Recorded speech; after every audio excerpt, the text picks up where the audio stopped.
Hello, everybody.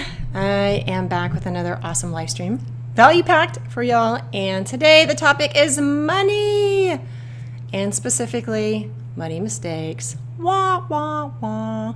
But here's the upside, and this is the really important piece I want to share, is we all are human. We are all dealing with money in some form or fashion, and most likely, if you're human and you're alive and you're dealing with money, you've made some money missteps in your life. Can I get a yep if you made some money missteps? I certainly have. I've made some really, really, really big ones. And I want to talk today with you about how to bounce back from the money mistakes.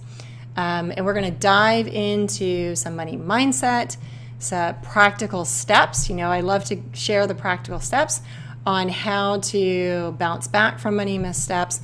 And what I see is really, what I've noticed is really the key to stopping that cycle of money missteps and money mistakes and feeling horrible about it, because that only perpetuates the problem.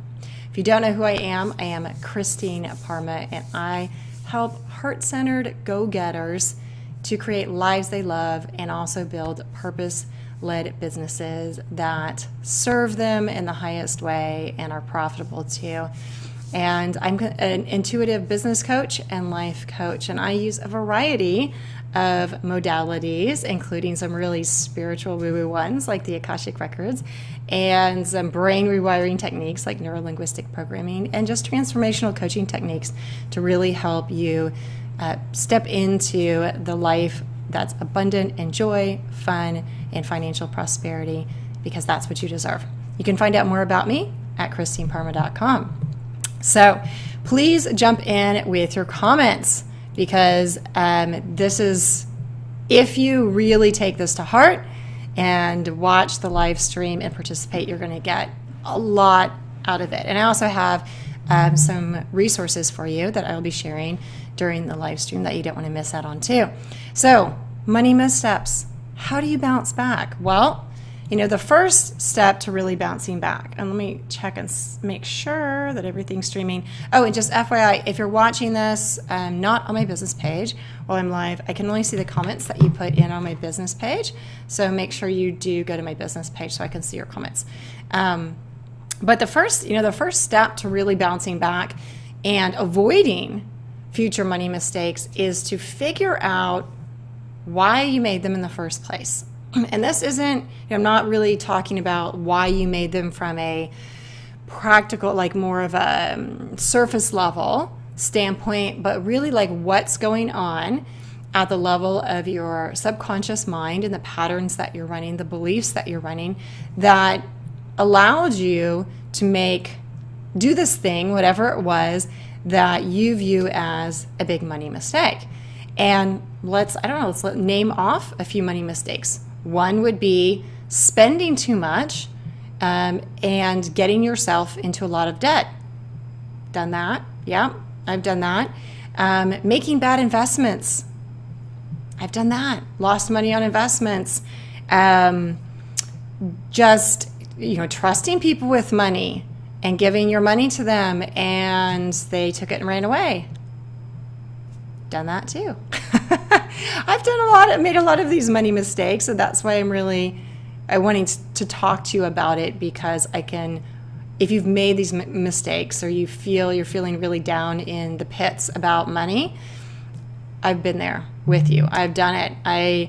It's like, why should you believe me? Well, I've been on the brink of bankruptcy many years ago, where I was over $60,000 in debt through a series of the money missteps. And funnily enough, I'm also a certified financial planner. I was. And so I'm no longer practicing that right now, just so for full transparency. But money mistakes can happen and do happen even to those who are, book smart about money and feel like, they should be better with money because of either their education or their upbringing, or, that you're a smart person, et cetera, et cetera. And when through my own journey of having, been really down and out, and even at one point in my 20s living on less than $400 a month, strangely, that was a time when I was super happy and I was still able to travel around Europe and spend a month backpacking around Thailand, even though my income was extraordinarily limited at that time. But, if you've been down in the dumps, if you have had the fallout of making the money mistakes, relationships stressed or broken, and really the big ones that I've noticed is the money shame, or just shame and guilt and self-punishment around these money mistakes for years, decades after it's happened. How do I know? Did that too.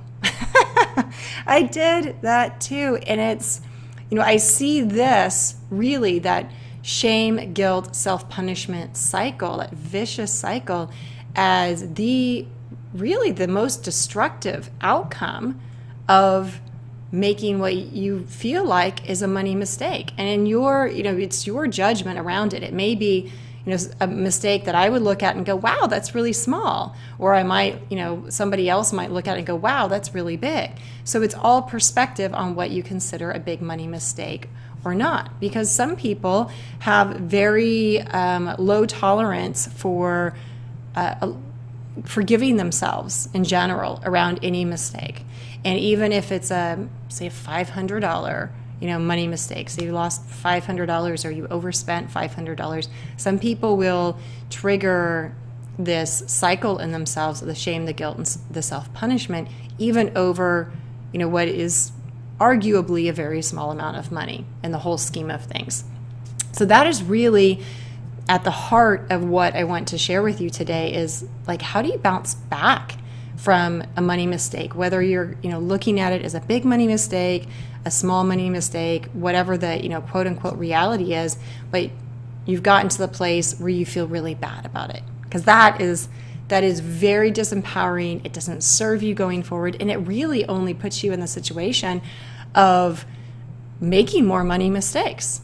So we're going to dive into that. And of course, put your comments and your questions, in below the video, and I'm happy to answer them and address them either on the live stream or on the replay. So, like I was saying, this cycle of shame, guilt, and self-punishment. Why is it so bad? Well, shame and guilt and self-punishment never feel great. And what do I really mean by self-punishment? So what I've noticed in myself and just in interacting with other people is, and this goes for more than just money. Can this cycle people set up for all kinds of things in their lives, and it's a very subconscious or unconscious pattern that we engage in. Hi, glad to have you join me live.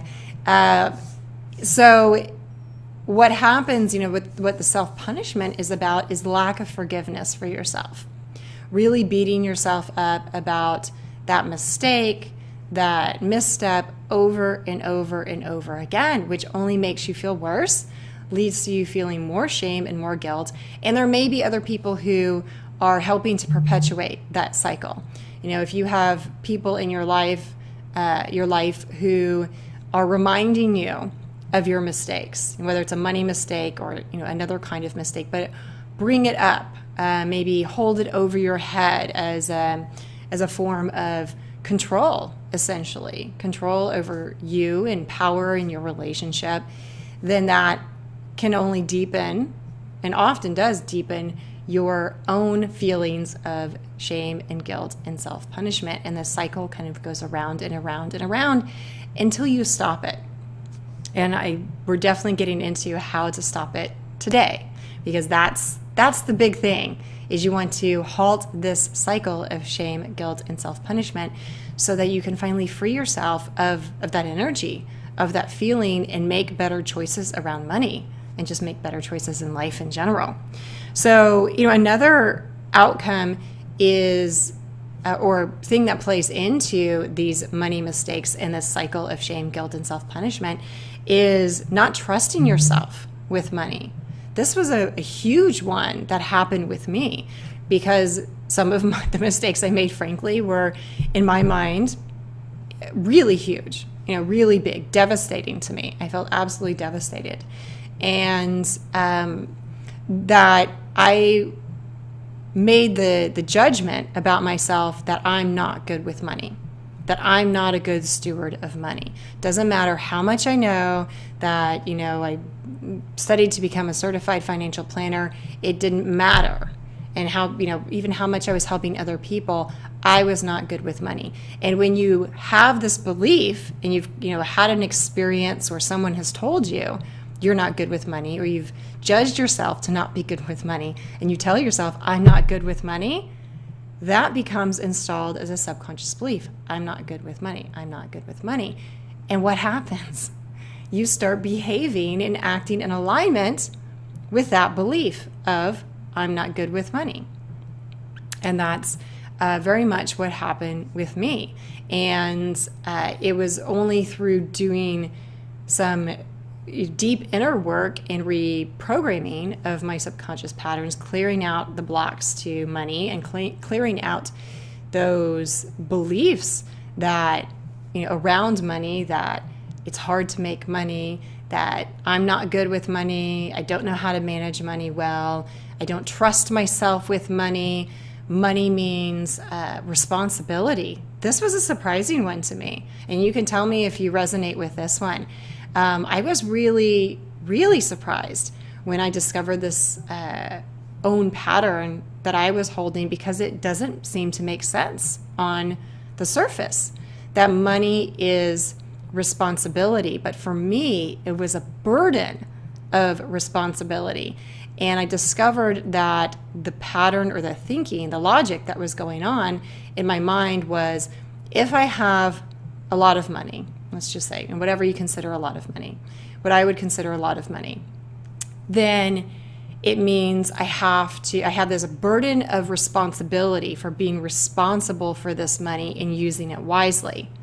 And of course, that clashed up against, I'm not a good steward of money belief, right? So if I believe I'm not a good steward, and then I have all this pressure, essentially, that when I have a lot of money, oh my gosh, I have to act responsibly with it. And that people may be asking me for it. And that it's this burden, it's this pressure. Why would I want money, right? Why would my subconscious mind, my psyche, allow me to call in large amounts of money or hold on to large amounts of money when I'm equating that with pressure and stress and burden of responsibility and lack of freedom? Weird, huh? It's like the whole point that people want money is for more freedom to do what they want, the freedom to travel, the freedom to buy the things they want, the freedom to give their families, everything that you want to give your family and take care of your family. And in my mind, I was equating it with lack of freedom at some level. Now, consciously, I was like, no, I don't believe that. Money does mean more freedom. You can do so many things for yourself and for others if you have more financial resources. That's just logical. But my subconscious mind, what was running was that money was lack of freedom. That's what it equaled. And your subconscious mind, your belief patterns, all are very well intentioned. Very well intentioned. They're there to protect you, to keep you safe, to protect you from emotional pain, from physical trauma and pain. And my mind was doing a really, really good job of that, protecting me from the money pain. And then when I made the money mistake, re-emphasizing and strengthening that belief of no, money's bad. Money's bad, money's pain, money's trauma. I'm not a good steward of money. I make mistakes with money and pushing it away. And that was really taking me off in the direction, shall we say, of where I wanted to be with money and the kind of relationship that I wanted to have with money. So, the first step really is to look at what are your money beliefs? What are your money patterns? And look beyond those really obvious ones that everybody talks about. Money doesn't grow on trees. If you heard that growing up, or rich people are bad, or rich people only make their money off the backs of the poor, so they're like, evil bastards or something like that. So look beyond, look deeper into what is running in the background around money for you. Another surprising discovery that I made for myself around money, and I see in other people, is the connection between self-love and money. And this came to me via working in my Akashic records, and I was really surprised. I was like, wow, okay, I never would have really discovered that or thought of that otherwise. And here's the connection. Money is essentially, a physical representation of love and appreciation for value received. You buy a car, you pay the car dealership the money, you get the car, you've given them the money because you appreciate and value the car and what the feelings that it brings to you, what it will allow you to do, be, do, or have. And so you are expressing your love and appreciation for that receiving of the car and what it represents to you by paying the car dealership money, for example. Super simple example. So I think you can probably understand that with that example. And the connection that I really didn't get was, if you have a hang up around receiving love, if you're not giving yourself love, if you have issues with self-love, which most of us do, at least at some point in our lives, then you're going to have problems receiving money or keeping money, holding on to money, because money is a physical representation of love and appreciation. That is the download that I got. And for me, that was really life-changing. It really opened up my awareness around my relationship to money and where I needed to really work. Because getting good with money, making money, being able to hold on to money is so much more than having investment smarts.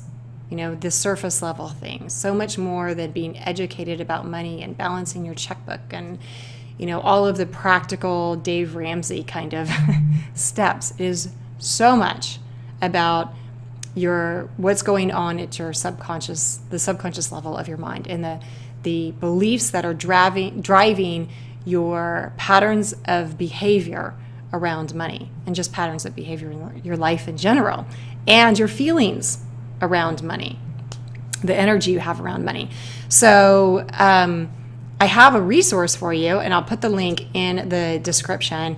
I actually, I created what I'm calling the Abundance Blocks Assessment, because when I realized this connection with money and just abundance in general, especially with regards to self-love, one of the biggest frustrations is you can see that you're running patterns that aren't working. If you get to that level of awareness, you can see the results in your life. You don't have the kind of money you want. You're not, making the kind of money you want. You're having trouble getting a promotion. Clients aren't coming in the door. You're struggling in business. You're unhappy. You're stressed out. You're overwhelmed. All of these things that are not what I consider an abundant, awesome life. But it can be so frustrating to not know why, right? It's like, if you don't know what to work on, how the heck are you supposed to solve the problem? So I created this free assessment called the Abundance Blocks Assessment, and I'll put the link in the description and in the comments for you, and you can pick that up and take it, and you'll get a lot of insight into yourself and the patterns that you're running that are keeping you from having your most abundant life. Another place to look, and this has a lot to do with the beliefs that you're running and the patterns that you're running, is where do you have what I call energetic leaks with regards to money. And what I consider an energetic leak are places that you're out of integrity with yourself with regards to money, or your relationship with money in some way. So let me give you an example of what an energetic leak is. And the way I think about an energetic leak is really, it's like if you imagine your ability to, and your capacity to hold money and to make money, to receive money as like a beautiful bucket. An energetic leak is essentially a hole in your bucket. So the more energetic leaks and places you're out of integrity with yourself, specifically with regards to what we're talking about today, with regards to money, the more holes you're going to have in your bucket. So the money may come in, but it goes right out. How many of you have had that experience? You can say, yep, I resonate in the comments, where you make money and whoop, it's just like sand through your fingers. It just goes right out the door somehow. There's always, seems to be more bills to pay, an unexpected expense comes up, or you go out and blow the money. You feel this like almost overwhelming desire to spend it, to get rid of it as soon as you've had it, or you make a bad investment. All of these ways that the money kind of flows out the holes. Yeah, I totally relate to that. And it's really common, really, really common. So, an example of an energetic leak around money and being out of integrity with money that's super common for people to do is to fudge their taxes a little bit, right? So say you get paid in cash for something, or you make a little money on the side, you get paid under the table, and you don't report it on your taxes. Nobody really likes to pay taxes normally until you have the perspective and make the perspective shift of the more money I'm paying in taxes, that means the more money I'm making, right? So it's like, I'll happily pay $100,000 tax bill that is done correctly, right? It's not like I'm overpaying my taxes, but that's like truly what it is calculated that I owe, because that means I made a whole bunch of money. I had a whole bunch of income, right? So the temptation for people is to underreport on their taxes, to cheat just a little bit. It's kind of like a white lie, right? And it seems very innocent. And this is one that somebody shared with me many, many years ago, and really got my attention, because when you're cheating on your taxes, when you're fudging just a little bit, when it's kind of a white lie, or around money in general, that shifts your energy with money. You're cheating. You're out of integrity. No matter how much you justify it, it impacts your energetic field. It impacts the feelings you're having around money, because what happens? So say you submit that tax return that you fudged just a bit on, you're like, ooh, I hope they don't catch me, right? And isn't that the underlying thought? I hope the IRS never catches me and never finds out about it and I get away with it. That's a level of worry and worry energy around money that you're constantly maintaining, because they can go back and look at your tax returns for 7 years or beyond, I think even. So for 7 years, and especially if you're doing this every year, all the time, then you're worried about being caught for cheating on your taxes. Horrible money energy, huge money energy leak, right? And that's just one example. It could be hiding money from your spouse. It could be hoarding money. I mean, there's all kinds of energy leaks, overcharging somebody purposefully. All these little tiny things that seem tiny that really put a hole in your money bucket and also block money from coming in. Because what happens, go back to the tax example, your subconscious mind now is worried about money, has this money worry. I hope I don't get caught. I hope I don't get caught. I hope the IRS doesn't find out that I cheated, that I fudged a little bit. So the more money that you make, the more you're probably going to fudge, right? And cheat on your taxes. So why would you want to bring more money in? It acts as a block as well as a leak in that regard. Are you getting my point? Is this making sense? Let me know if it's making sense. You can give me a heart, a thumbs up. You can say, yes, it makes sense in the comments. So hi. Hi, Abigail. It's good to see you. And Saladin, it's good to see you too. So that's another example of where your beliefs around money continue to lead to you making more money missteps, as well as this cycle of money shame and guilt and self-punishment. And if you're just joining us, you can go back, watch the beginning of this on the replay, because you definitely want to catch all of this. Each step builds upon itself. So another really, really important step, and I probably should have said this, hi Kara, at the very beginning, is the first most important piece I think I could give you around how to bounce back from money missteps is to have self-compassion, to have self-forgiveness for yourself around whatever mistakes that you made. Because, I mean, like say you made a mistake 10 years ago. I was beating myself up for money mistakes that were more than 10 years ago, right? I was a very different person back then than I am now, but yet I was still beating myself up about it. And, you know, there's a saying in neurolinguistic programming that we are all making the best decisions we possibly can for ourselves, given at any time, given the resources we have. And I really want you to get this point. It's with regards to money or anything else in your life. There is nobody going around, I can't think of anybody. Anyway, maybe there's one person in the world, but there's nobody really going around saying, how can I screw up my life? How can I make the absolutely worst decision for myself here? Like, I really want to screw myself over. Nobody's doing that.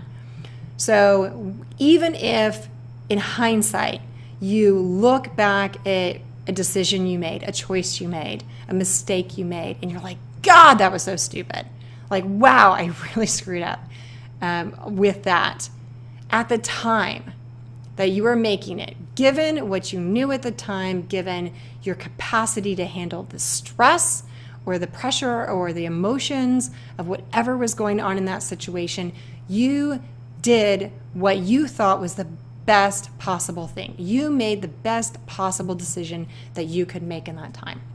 And if you can acknowledge this as true, and if you think about it, you'll be like, yeah, that's totally true. You know, at the time, back when I was, making that decision, I really thought that was a really good choice or really good option or the only option I had. That's why I made that decision. Now, in hindsight, I have more perspective and I learned, well, maybe it wasn't the smartest thing to do.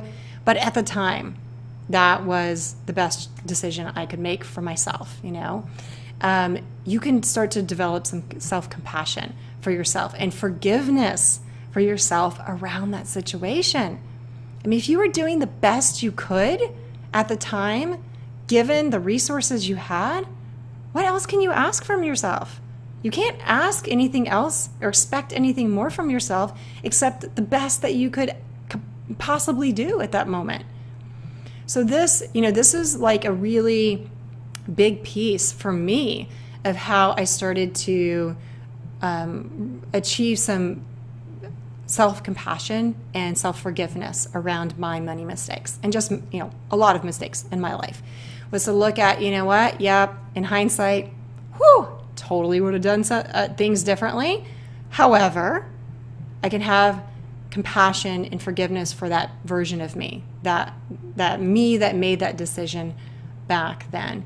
And I am very much a firm believer that when you take the time to look at what happened from a mistake, a money mistake, if you take the time to look at what the lessons are and how you changed and you were like really determined to find out the lessons so you can grow from that experience, there are lessons there. There are absolutely lessons there. I know for sure, I'll give you an example from my life, if I hadn't made these money mistakes that I did and gone through the experiences that I did, I would not be here today talking to you about this. I would not be doing the work I am doing. It is actually because of money mistakes and being on the brink of bankruptcy all those years ago, and the pressure and the guilt and the shame and all of that I was feeling, that I quit financial planning, that I decided, you know what, I can't take this anymore. It was too much for me at the time. Really painful decision for me at the time because I'd worked my butt off to become a certified financial planner, and I had no idea at the time what else I would be doing. But had I not quit that job, I wouldn't have been at the event a couple of months later where I got I was in the audience to hear the job opportunity that T. Harv Eker was offering, and making for, he wanted to hire somebody to create his high-end retreats. If you don't know anything about me, I went on to get that job with basically zero qualifications and chance of getting it. But I got that job and it completely changed my life. I wouldn't be here now if it weren't for that. So if you go back and look at that, when I look back at those money mistakes, and I'm like, damn, it led me to the place that I'm at now. If it weren't for those money mistakes, I wouldn't be here doing this work that I love so deeply. I wouldn't have had all of these amazing experiences that came as a result of me deciding to quit the job, and jump off the cliff because I couldn't take the money pain anymore. I couldn't take what was going on in my life. I went from a very, very dark, terrible place in my life to one of the best times ever, very quickly. And it all came from money mistakes. Different perspective to take, huh? So I'm curious to know if you want to share in the comments what situation you would like a different perspective on, or what situation or money mistake that you would like to be able to see the lesson and the blessing in potentially. Maybe I can help you see that. And you can, again, put it in now, or you can even PM me if you want to. Send me a private message if you don't want to publicly declare it. I'm more than happy to help you over, private message, a more private setting, because it is so critical to your financial future and your happiness and your well-being, and probably the well-being of your family going forward, to resolve this money, to really find peace around the money mistakes or missteps you may have made, and mistakes in general that you may have made, and to remove those blocks, clear those blocks out, so you can really open yourself to having more peace and joy and fun and financial freedom in your life going forward. That's the goal here, right? That's the big goal. So let's see. Another one. I'll share one more with you about one of because I discovered so many surprising things about my own money blocks, and I've now noticing them in other people, and now I can help people, right, with these money blocks, because I understand them firsthand, and I understand at a deeper level what they're about. Here's another twisted logic one, is if you don't make the money that you say you want to make, if you're not as financially successful as you're saying you want to be, the twisted logic is, here's the subconscious freedom aspect, the subconscious out, is that no one can blame you for not doing those things that you say you want to do, or having those things that you say you want to have. So let me make it a little more tangible and an example. So say you want to buy a wonderful car and have buy an amazing house for your family, and you're trying really hard, right? You're working really hard at making money, and people see you working really hard, putting forth the good effort, and they're like, wow, you're really trying. You're giving it a good effort. And you're like, I'm really trying. I'm giving it a good effort. I'm working hard. But the money's still not coming in. The out is, for your subconscious mind, is, well, if you were to, as a result of working hard, you were to make a lot of money, then you would actually have to go do those things, like buy the house, buy the car, pursue your dreams. Perfect example is, you say, I want to go travel the world with my family, but if I only had the money, we would do it. We would do it, family. I swear, we would do it. We're friends. I would be doing it. I would follow my dream, or I would follow my dream of starting up a company, right? Or creating this product, but I don't have the money. The money's the excuse, right? I don't have the money. And it's a socially acceptable excuse. Well, I know you would be following your dream. I know you would be giving a lot of money to charity. I know you'd be helping all these people. I know you'd be traveling the world, and your family says, oh, I know, honey, I know you would, be taking us around the world and all these things if we only had the money. But we don't. So it's okay. It's okay we're not doing all these things. It's okay that you're not pursuing your dream. It's the socially acceptable excuse. It's the out that you don't have the money. Because when you actually have the money and you are faced with, well, now I really have to do it, right? I said I wanted this. I said I wanted to pursue my dream or start at the company or give more money to charity or buy the house or take my family on all these amazing vacations. If you have the way to do it, you're faced with, now I have to do it. And if you have any beliefs or hang-ups, blocks around pursuing your dream, taking your family on vacation, spending the money that you worked so hard to get, right? If you have any issues around that, now you got to face them because now you have the money. Well, if you don't want to face those other blocks and beliefs and issues that you have, that you will be forced to face, or the conversations that you may be forced to have with other people once you have the money. If you don't want to have those, then you'll block money from coming in. Is that making sense? Is that making sense to you? Like if you're coming from the aspect of, oh, sure, you're thinking, oh, sure, I have no problem spending money, say to travel, take my family around the world, once I have the money, but you really do because you feel like it's not a valuable use of money and you work so hard to get the money in your mind, right?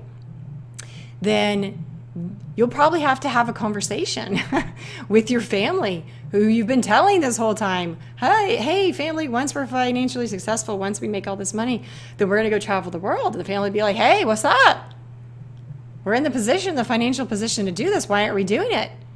Then you have to face all of these other emotional blocks or traumas or beliefs that you have around money and working hard for it and your self-worth and what you consider valuable use of money versus what maybe, your family members or loved ones may think is a valuable use of money. And those can be some really difficult conversations, right? If you don't want to have them, the easy way to not have them is to not make the money.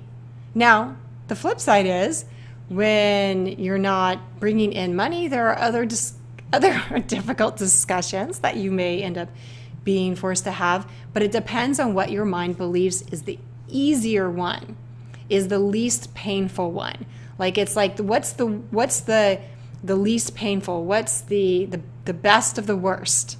If you have two really bad options, uncomfortable money conversations when I'm having a lot of money, uncomfortable money conversations when I don't have money.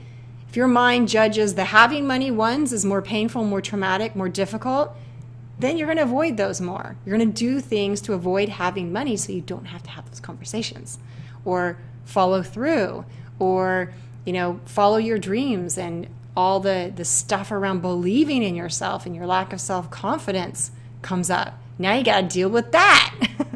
So it can be really, there can be other things than you suspect at work in structuring or influencing your money beliefs and the patterns that you're running around money. And they can be really twisted and backwards sometimes. And I know because I've discovered them in myself. That's how I know. And I was like, wow, that's really messed up. That totally doesn't make any sense. Now I'm going to go in and fix that because that is totally getting in my way.